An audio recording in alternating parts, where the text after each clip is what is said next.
this feel good? All right. So Charles, I take it the pressure I was.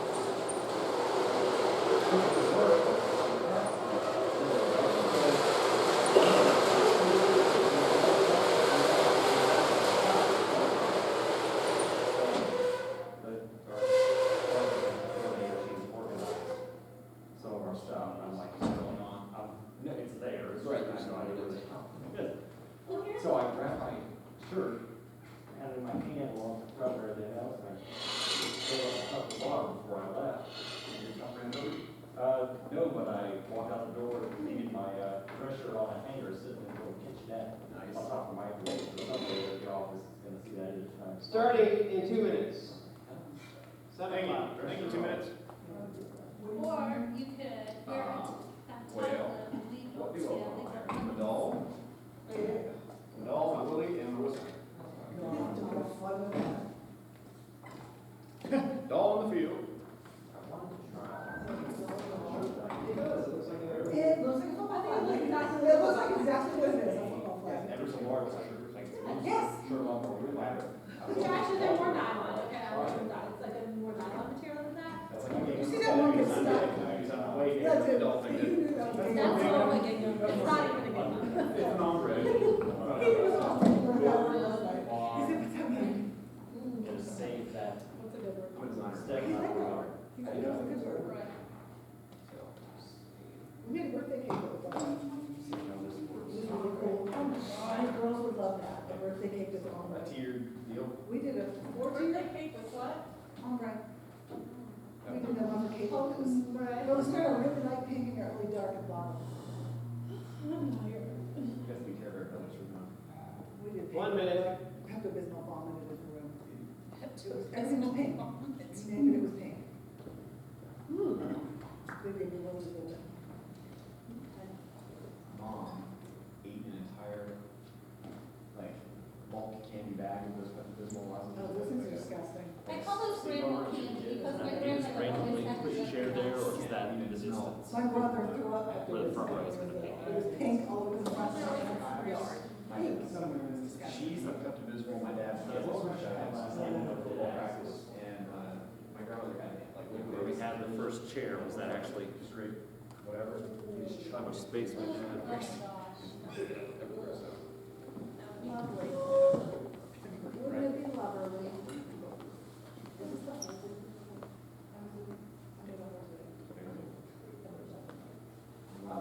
We'll have pre-show. Really? Yeah, we'll have pre-show music, separate from those tracks. All right, and, we turn on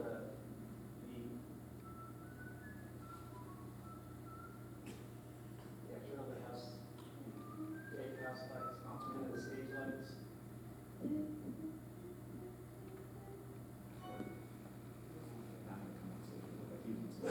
I think this is how we'll start. When the people come in, we have it like this. Does that make sense? That way when Daniel goes up there, we can just wait there.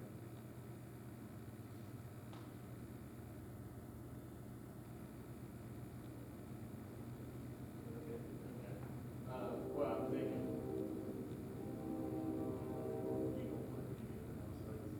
Well, I guess we can.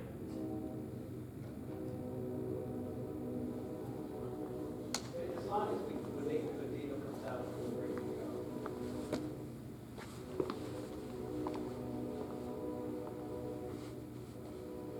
We'll talk about that.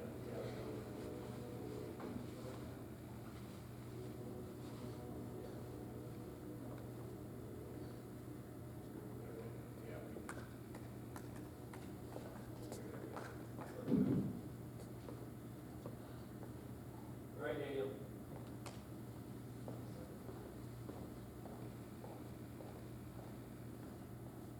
Good evening, ladies and gentlemen. Welcome to the Marion Palace Theater, the beautiful main pavilion, and tonight's performance of the complete works of William Shakespeare abridged. I just have a couple of brief announcements before we get things underway.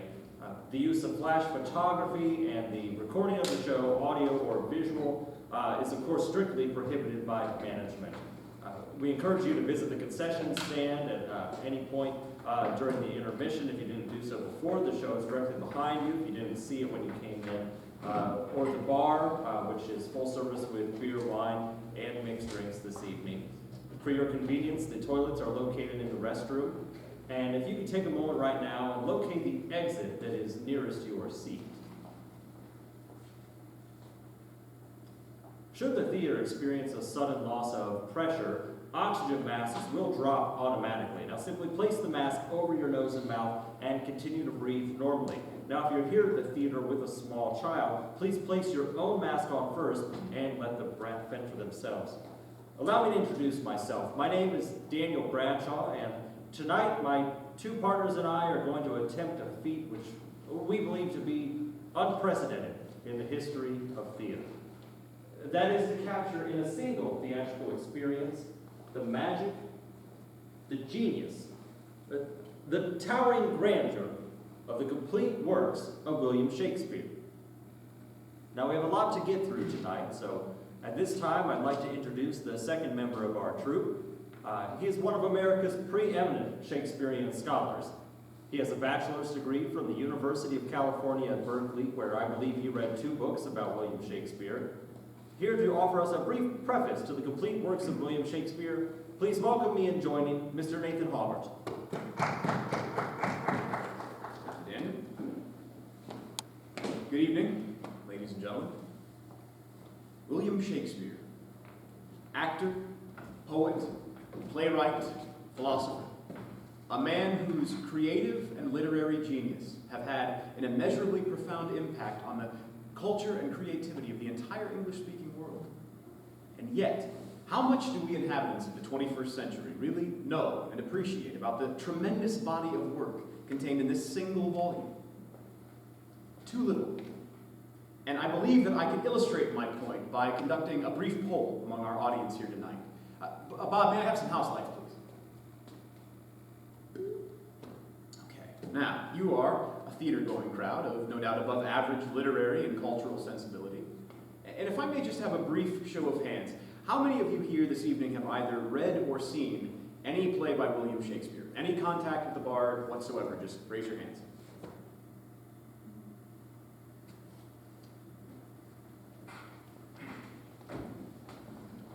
We're screwed. Don't worry about We need to start running now. We're just it. getting right together. Look, Nathan, they don't know Shakespeare from Sharknado, all right? It'll be fine. What do you want me to do? Narrow it down. What? Narrow it down. Let's see if we can narrow it down a little bit. How many of you here have either read or seen All's Well That Ends Well? All's Well That Ends Well, anybody? Okay. Well, that seems to be separating the wheat from the chaff rather nicely. But let's see if we can find out who the true Shakespeare trivia champs are tonight. How many of you here have either read or seen King John? King John, anyone? Go ahead and raise your hands. Really, you've read King John? Yeah. Well, do you mind telling us what it's about? It's about a hunchback.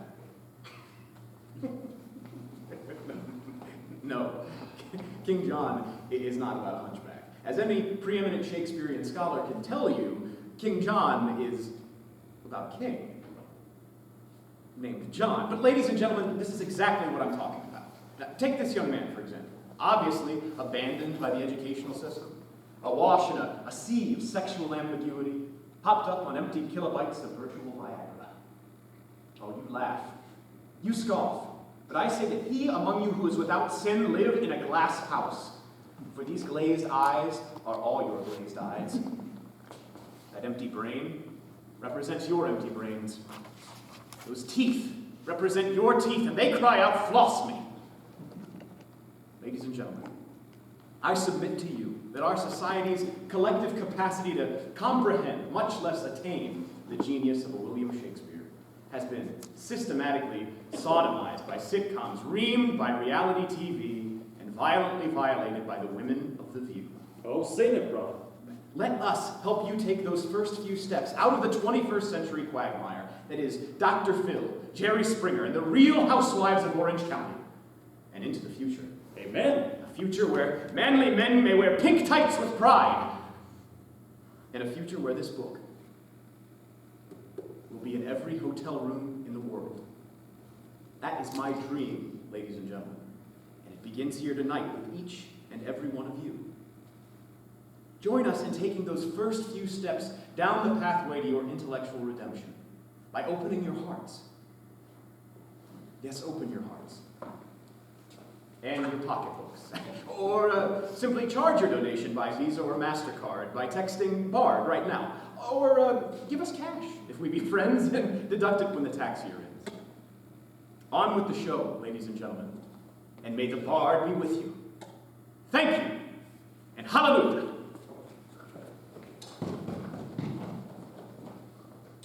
Those of you who own a copy of this book know that no collection would be complete without a brief biography of William Shakespeare.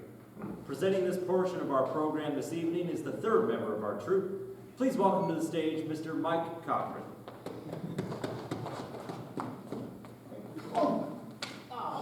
Great. Oh, that's all right. Okay, I think that's the first one, yeah. You got it? Yeah, I think so. As you can clearly see, I'm not an audience member. I completely fooled you. And I've been taking a few notes on William Shakespeare, so we can get this play up to a great start, and you can know what he did and everything. William Shakespeare. William Shakespeare was born in Stratford-upon-Avon, Warwickshire, in 1564. The third of 8 children, he was the eldest son of John Shakespeare, a locally prominent merchant, and Mary Arden, daughter of a Roman Catholic member of the landed gentry. In 1582, he married Miss Anne Hathaway, who actually was almost... No, Mike, different in half. He's said to have left Stratford when he was caught poaching in a local deer park with the Justice of the Peace. Shakespeare arrived in London in 1588. By 1592, he had achieved success as an actor and a playwright. By 1608, his dramatic production lessened and he spent more time in Stratford. There, he dictated to his secretary, Rudolf Hess, to work Mein Kampf, in which he set forth his position to establish Germany to a dominant power in Europe. After reoccupying the Rhineland zone and annexing the rest of Austria, the Sudetenland, and the remainder of Czechoslovakia,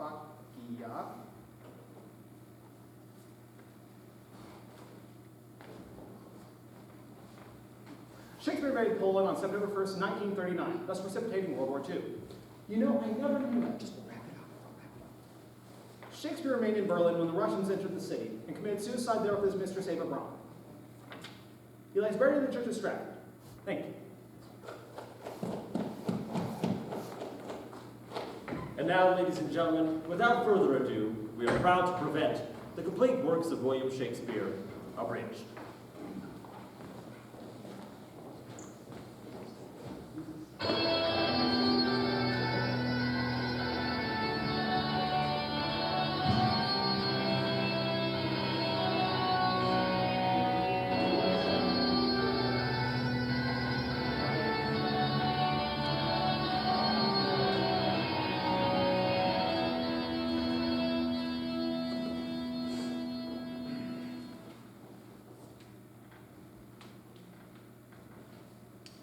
All the world's a stage, and all the men and women merely players.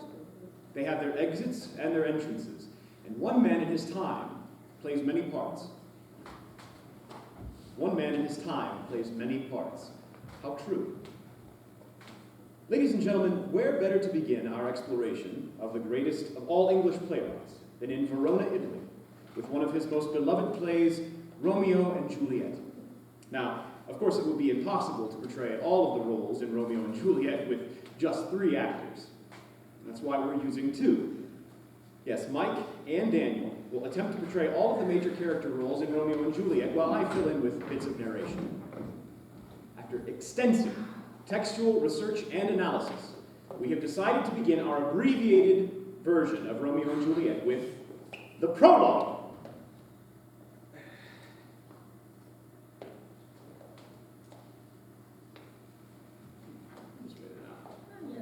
He's probably doing something back there. There it is.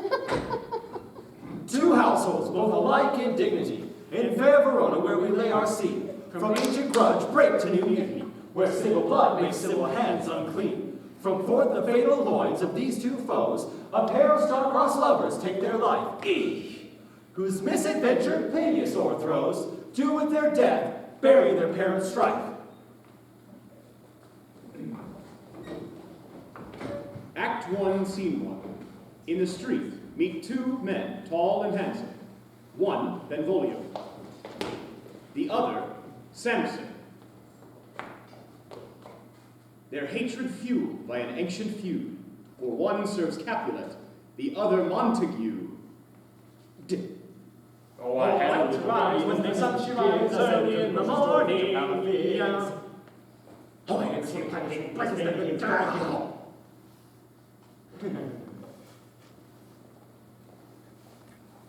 Do you bite your thumb at me, sir? No, sir, I do but bite my thumb. Do you bite your thumb at me, sir? No, sir, I do not bite my thumb at you, sir, but I do bite my thumb. Do you quarrel, sir? Quarrel, sir? No, sir. But if you do, sir, I am for you. I serve as good a man as you. No, man. Yes. Better. You lie.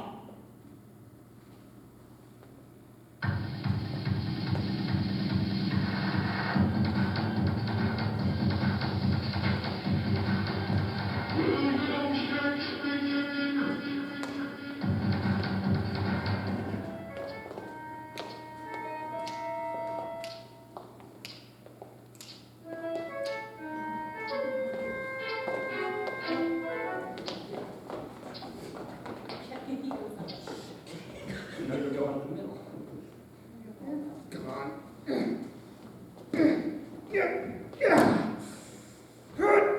Come on, I'll break it. I'll break it off. Yeah? Yeah, you like that, huh? Yeah? Yeah? Rebellious subjects, enemies to the peace. Uh-oh, it's the prince. Oh, sorry, the character formerly known as Prince. Profaners of this neighbor-stained steel.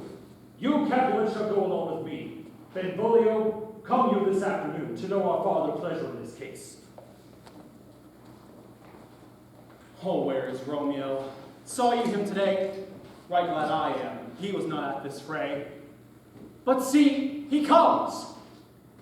Oh, Romeo, he cried. I'll know his grievance or be much denied. Good morrow comes. Is the day so young? But news struck 9. Ay me, sad hours seem long. Oh, what sadness lengthens Romeo's hours. Not having that which having makes them short. In love? Out of love? Out of her favor where I am in love. Oh, alas, that love, so gentleman as you, should be so rough and tyrannous in proof. Alas, that love, whose view is muffled still, should without eyes see pathways to his will. Go ye to the feast of Capulets. There such the fair Rosaline who now so loves. All of the other admired beauties of her own. Go thither, and compare hers to the faces that I shall show. And I shall make thee think thy swan a crow. Oh, I'll go along. No such sight to be shown, but to rejoice in splendor of my own. So much for Act 1. Now we to the Feast of Capulet, where Romeo is doomed to meet his Juliet, and where in a scene of timeless romance, he'll try to get in Juliet's pants.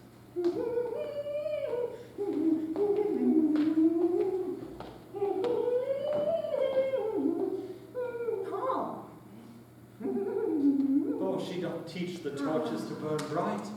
Did my heart love till now forswear its sight?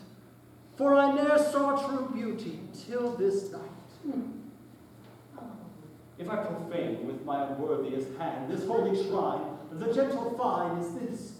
My lips two blushing pilgrims ready stand to smooth that rough touch with a tender kiss.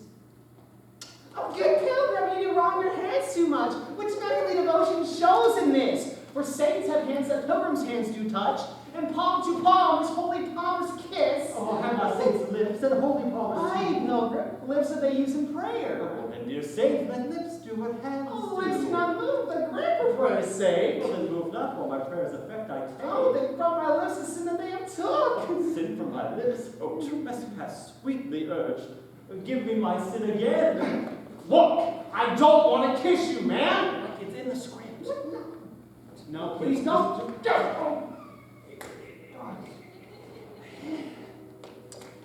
You kiss by the book and... Oh, coming, mother! Is she a Capulet? Aye, so I feel. The more is my unrest. What are you doing? A balcony scene. Oh. But soft, what light through yonder window breaks. Oh, Romeo, Romeo, wherefore art thou, Romeo? Deny thy father, refuse thy name. I know what you're looking at, buddy. Or you had sworn my love and I'll no longer be a Capulet. What's in a name anyway? That which you would call a nose, by the other name would still smell. Oh, Romeo, oh, Romeo, oh, Romeo. And who needs Romeo? Doff thy name, which is no part of thee. Take all myself. I take thee at thy word. Call me but love, and I shall be new baptized. Henceforth I never shall be Romeo. What did you just say? Call me but love, and I shall be new baptized. Henceforth I never shall be Romeo. Call you what, love? Henceforth I never shall be Romeo. Because you're what, love? I never shall be Romeo. Because he's above everybody knows this guy is now and forever but love. Because he's above everyone but love. What man art thou? Art thou not Romeo and a Montague? Only the fair maid, if either thee dislike. Dost thou love me then? I know as thou say I, and I would take thee at thy word. Yet if thou swearest, thou mayest prove false. Oh, Romeo, if you do love me, then pronounce it faithfully. Oh, lady, by yonder blessed moon, I Oh, swear. swear not by the moon. What shall I swear by then? Lady, by yonder blessed Virgin, I swear that... Oh, no, I don't really think so. No. Do not swear at all, although I joy in thee. But I have no joy in this contract tonight. It is too rash, too sudden, too unadvised, too like the lightning which does cease to be. Ere one can say it lightens. Sweet, good night. Sweet, good night. Yo, love. Over here. Oh.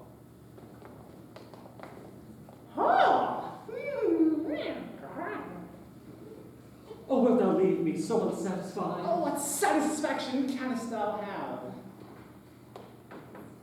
The exchange of thy love's faithful vows for mine. Oh, I gave thee mine, for thou didst request it. Whoa! Whoa!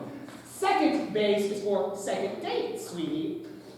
Oh, 3 words to Romeo, and then good night indeed. If thy bid of love be true, then thy proposed marriage. Send word tomorrow. Oh, good night. Good night. Parting is such sweet sorrow.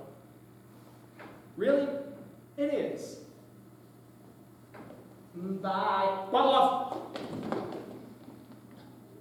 Sleep dwell upon thine eyes, peace in thy breast. Oh, that I were sleep and peace so sweet to rest. Lo, Romeo did swoon with love. Like Cupid, he'd been crippled. But Juliet had a loathsome cuz, whose loathsome name was Tybalt. Romeo, the law I barely can afford, but no better term than this. Thou, Tybalt, never turn and draw. Tybalt, I do protest. I never injured thee, but love thee better than thou canst devise. Thou wretched boy, I am born, oh, I am slain. What did I do? He skipped all of that. Go to here. Okay. Moving right along. From Tybalt's death onward, the lovers are cursed. Despite the best efforts of friar and nurse, their fate pursues them. They can't seem to die. By the end of Act 5, they'll both kick the bucket.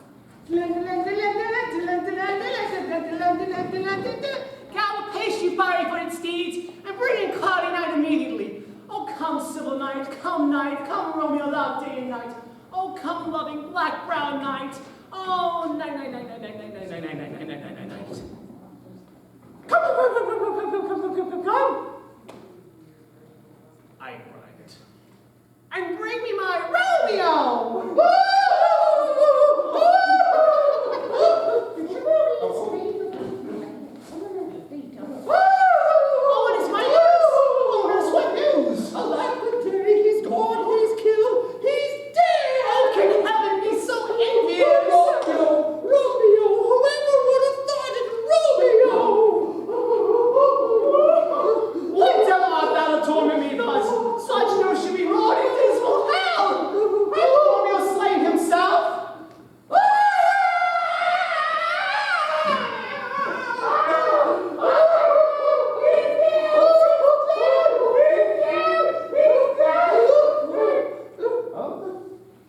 What are you doing tonight? Oh, I saw the wound. I saw it with my own eyes. Here in this manly rest, God save the monk. Oh no, it's Romeo slain in the still murder. My dear cousin and my dear lord. The trumpets sound the general doom. No, Juliet, no. Tybalt is gone and Romeo banished. Romeo who killed Tybalt, he is banished. Oh my God! Did Romeo's hand shed Tybalt's blood? It did. Oh, it did. Alas, the day it did.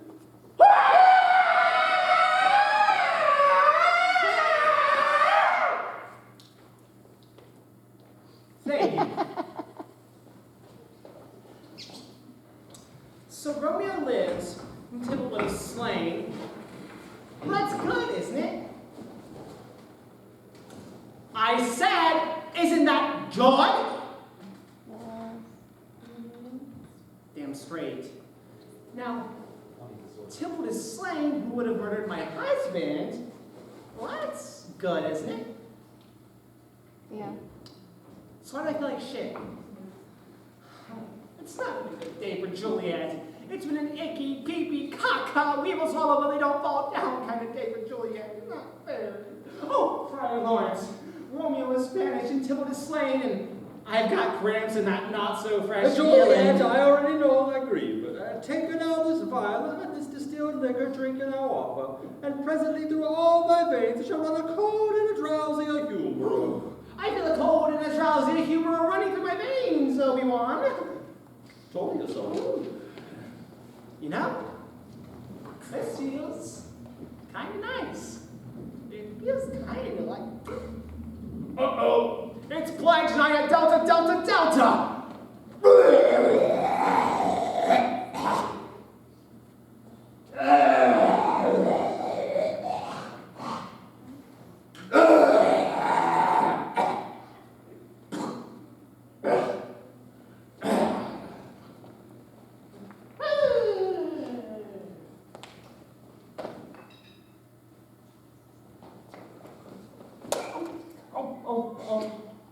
Oh no, my love, my wife, death that hath sucked the honey of thy breath, hath no power yet upon thy beauty. Oh, Juliet, why art thou yet so fair? I don't know. Just lucky, I guess. Oh, shall I believe that unsubstantial death is amorous? To keep thee here, to be his paramour? Here's to my love. Oh, true apothecary, thy drugs are quick. Thus, with a kiss, I die.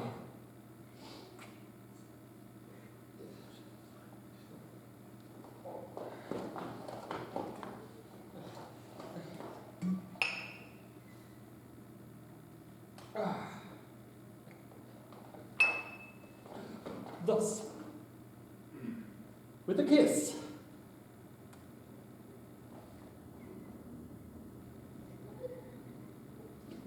I die. Oh, good morning.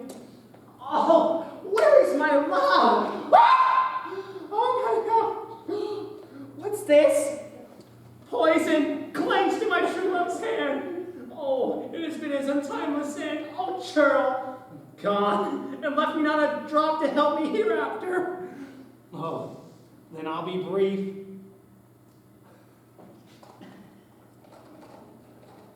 Happy dagger, this is thy sheath.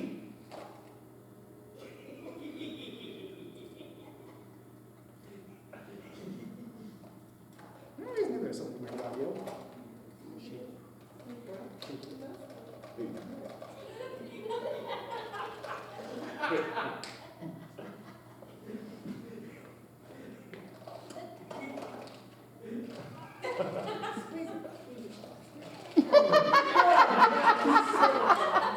Just go.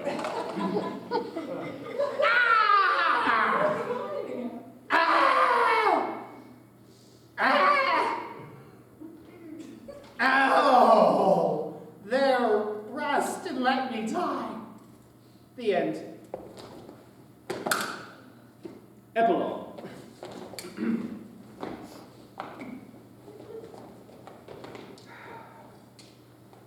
A glooming peace this morning with it brings. The sun for sorrow will not show its head. Go forth and have more talk of these sad things. For some shall be pardoned, and some punished. For never was there a story of more woe than this of Juliet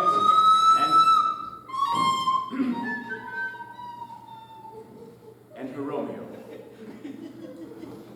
And Romeo and Juliet are dead. Thank you.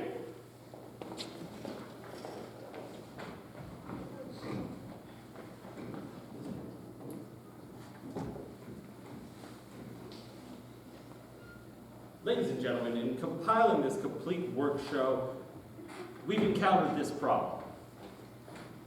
How to make these musty 400-year-old plays accessible to a modern audience. And now one popular trend is to take some of Shakespeare's works and transpose them into more modern settings. We've seen evidence of this with Shakespeare's plays set in such bizarre locations as the lunar landscape, Nazi concentration camps, New Jersey.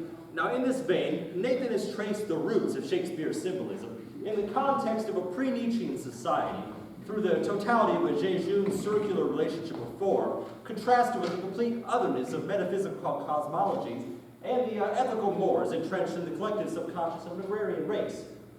So we now present Shakespeare's first tragedy, Titus Andronicus, as a cooking show.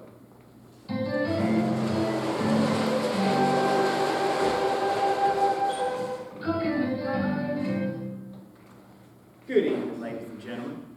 Good evening, gourmets, and welcome to Roman Meals. I'm your host, Titus Andronicus. Now, you've had a long day. Your right hand chopped off, both your sons murdered, your daughter raped, her tongue cut out, both her hands chopped off. Well, the last thing you want to do is cook. That is, unless you cook the rapist and serve him to his mother at a dinner party. My daughter Lavinia and I will show you how. Good evening, Lavinia. Good evening, Baba. And how are we today? Oh, Baba. Oh, I know, it's a pisser. But we'll get our revenge, won't we? Now, hark, villain. I'll grind your bones to dust, and with your blood in it I'll make a paste. And with that paste a coffin I will rear and make a pasty of your shameful head. Come, receive the blood, Lavinia. Now, what we want to do is make a nice clean incision from carotid artery to jugular vein, like so. Baba. You're going to want to use a big bowl for this, because the human body has about 4 quarts of blood in it. And when that he is dead, which should be right about now, I'll grind his bones to powder small and with this hateful liquor temperate, and would that his vile head be baked at about 350 degrees. And 40 minutes later, you have this lovely human head pie, which I prepared earlier, with serving suggestion, lady fingers for dessert. Now, who will be the first to try this delicious taste treat? Welcome, gracious Lord. Welcome, Drake Queen. We'll please you eat, we'll please you feed. It's finger licking good. Well, I'm afraid that's all we have time for today, but be sure to tune in next week when our special guest chef, Timon of Athens, will help us prepare a ratatouille out of the Merry Wives of Windsor. Until then, on our head!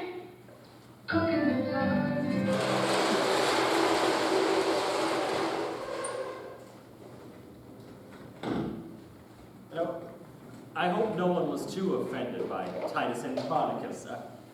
Shakespeare, as a young writer, he seems to have gone through an early blood and guts period.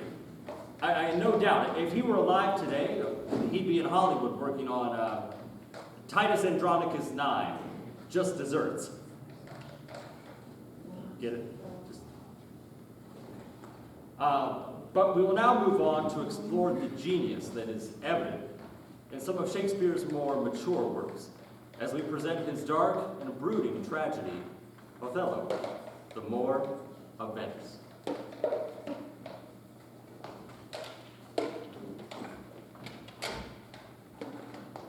Speak of me as I am.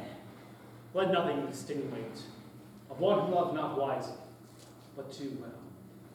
For never has been a more story of more woe than this of Othello. and his Desdemona.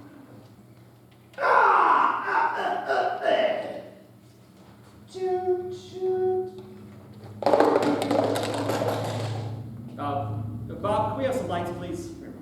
I'm really sorry about that, folks. We left Mike on his own to research this play, and apparently he looked up the word more on Wikipedia and thought it was a place where you tie up boats. Well, no. Of course, in this context, in the 16th century, it's totally pea-brained because the word Moor was used to refer to a person of African descent. Yeah. Oh, I feel like such a dork. Well, anyway, we have a little bit of a problem in performing Othello for you this evening because, well, the role was written for a black man, and well, Daniel and I were not. I got like German. Yeah, I have some a little Irish. Right. I've got some freckles. Yeah, I have several.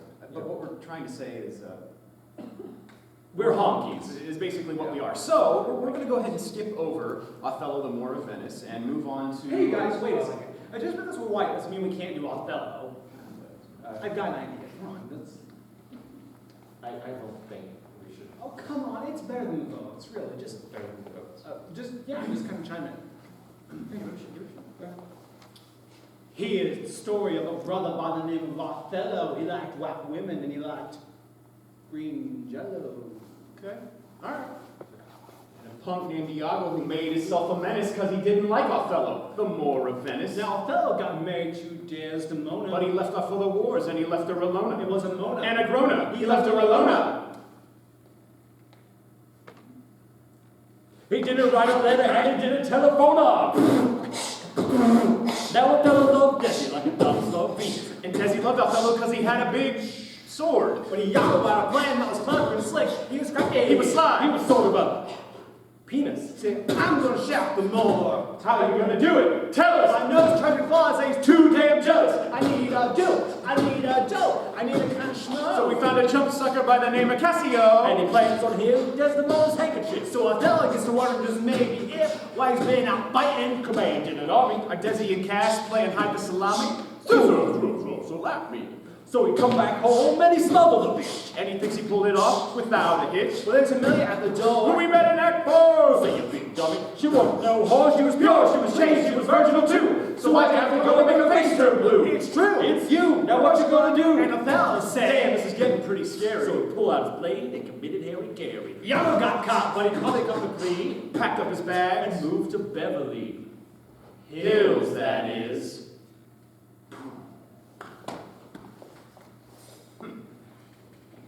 Hey guys, why don't we take a break from all these heavy tragedies?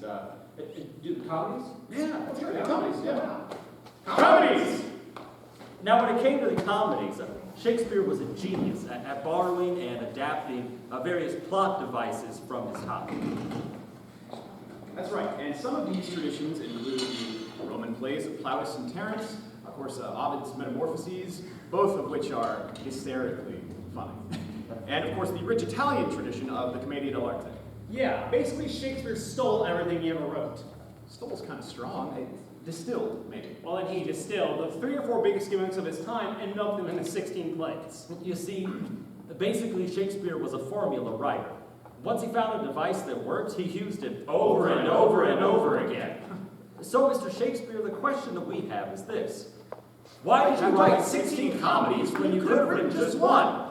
Now, in answer to this question, we have taken the liberty of condensing all of Shakespeare's comedies into a single play, entitled The Comedy of Two Well-Measured Gentlemen of Venice, Lost in the Merry Wives of Venice, and A Midsummer's Twelfth Night in Winter. Or, Cymbeline taming Pericles the Virgin in the Tempest of Love as much as you like it for nothing. Or, The Love Boat Goes to Verona.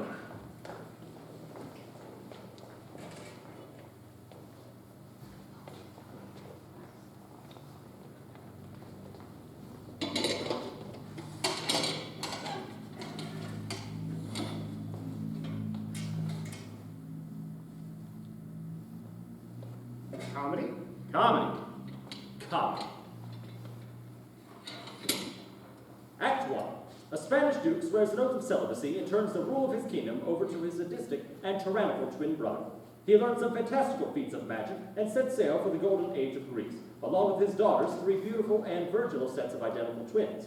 While rounding the heel of Italy, the Duke's ship is caught in a terrible tempest, which, in its fury, casts the Duke up on a desert island, along with the loveliest and most virginal of his daughters. This innocent vision of loveliness stumbles into a dark cave, where she is molested by an inhuman green monster, who symbolizes the screeners at the TSA. Act 2, the long lost children of the Duke's brother, also coincidentally 3 sets of identical twins, have just arrived in Italy. Though still possessed of an inner nobility, they are ragged, destitute, penniless shadows of the men they once were. And in the utmost extremity are forced to borrow money from an old Jew, who deceived them into putting their brains down as collateral on the loan. Meanwhile, the 6 brothers fall in love with 6 Italian sisters. 3 of whom are contentious, sharp-tongued little shrews, while the other 3 are submissive, air-headed little bimbos. Act 3. The shipwrecked identical daughters of the Duke wash up on the shores of Italy, disguise themselves as men, and become pages to the shrews and matchmakers to the Duke's brothers' sons. They lead all the lovers into a nearby forest where, on a midsummer's night, a bunch of mischievous fairies squeeze the aphrodisiac juice of a hermaphroditic flower in the shrew's eyes, causing them to fall in love with their own pages, who in turn have fallen in love with their own pages, who in turn have fallen in love with the Duke's brothers' sons, while the queen of the fairies seduces a jackass, and they all have a lovely bisexual animalistic orgy. Act 4. The elderly fathers of the Italian sisters, finding their daughters missing, dispatch messages to the pages, telling them to kill any man in the vicinity. However, unable to find men in the forest, the faithful messengers, in a final misguided act of loyalty, deliver the messages to each other and then kill themselves. Meanwhile, the fish creature and the Duke arrive in the forest disguised as Russians, and for no apparent reason perform a 2-man underwater version of Uncle Vanya. Act 5. The Duke commands the fairies to right their The wrongs. pages and the bimbos get into a knockdown, drag-out fight in the mud. During which the pages' clothes get ripped off, revealing female genitalia. The Duke recognizes his daughters, The Duke's brothers' sons recognize their uncle, The magician turns the monster into a newt, who becomes speaker of the house. and they all get married and go out to dinner. except for a minor character in the second act who gets eaten by a bear, and the Duke's brothers' sons, who, unable to pay back the old Jew, give themselves lobotomies. And they all live happily ever after.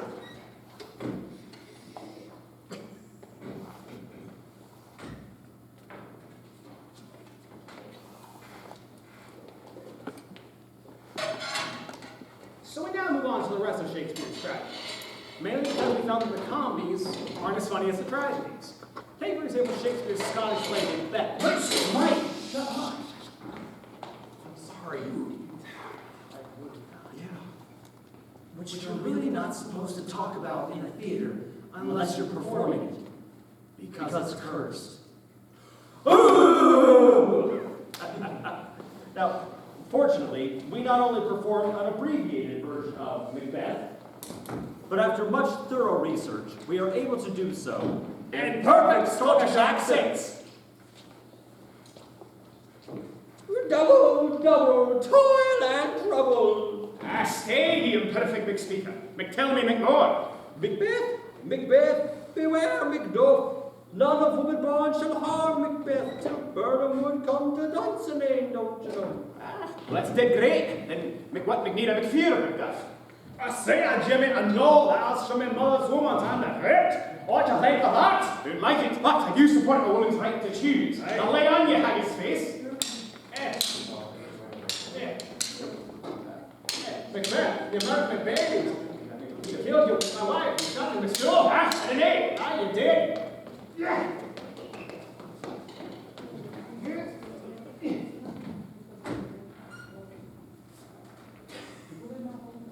Here lies your serpent's cursed head. Macbeth, your ass is out the window.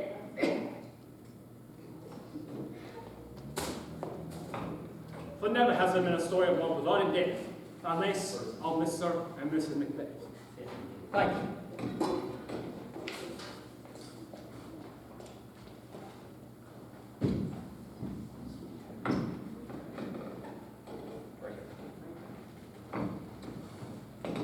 Meanwhile, Julius Caesar was a much-beloved tyrant.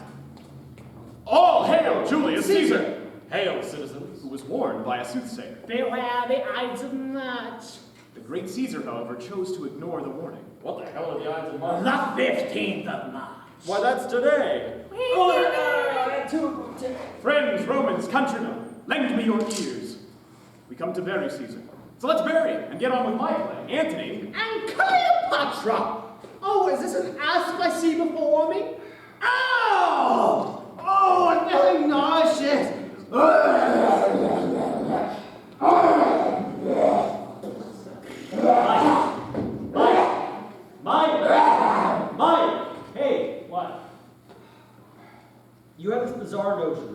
all of Shakespeare's tragic heroines wear, wow, these really, really ugly wigs and vomit on people before they die. Well, don't they? No, Mike, get a clue, okay? Anthony and Cleopatra is not a Pepto-Bismol commercial. It's about a geopolitical power struggle between Egypt and Rome.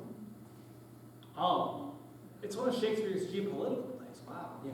You know, if I had known that, I wouldn't have screwed around with it because Shakespeare's geopolitical stuff is some of my favorite work. It's like the stuff he wrote about 400 years ago, it's still relevant today. Like, what was that one he wrote about how nuclear energy affected the Soviet Union? Mike, Shakespeare never wrote anything about the Soviet Union. Yeah, he totally did. It was called Chernobyl Kinsman, and it was intense. You see, it was about this nuclear reactor that breaks down and pollutes the water and the air, and the king of Chernobyl was like, that's never happened, and everyone else is like growing second heads and second limbs and whatnot. And in the second act, there's this big cloud of radiation that flies over to the New World and creates these bunch of TV evangelists who are all in turn just trying to make a life of Mike, what are you talking about? Chernobyl Kinsman.